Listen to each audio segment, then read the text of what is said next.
Дорогие друзья, посмотрите на эту красоту. Это та самая работа, где, можно сказать, можно долго смотреть и не найти изъяна. Снизу у нас прочесные, поддувало. Потом идет топочная дверь, варочная поверхность. Дальше еще прочесные. В глубине у нас наичистейшая мини-русская печь. Сверху вытяжка для плиты, если подгорит, и задвижка для русской печи. С самого верха полочка. Печь украшена изразцами, которые утоплены внутрь,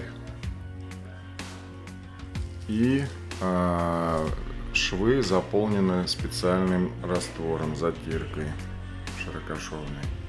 Сверху покрыта 3 слоями пропитки, лаковая такая пропитка.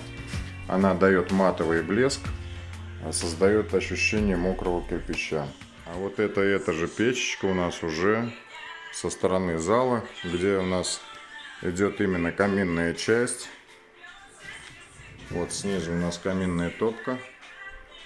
Диаметр ее 41 на 41 сантиметр, стекло каминное, задвижка прямого хода, задвижка общая и изразцы.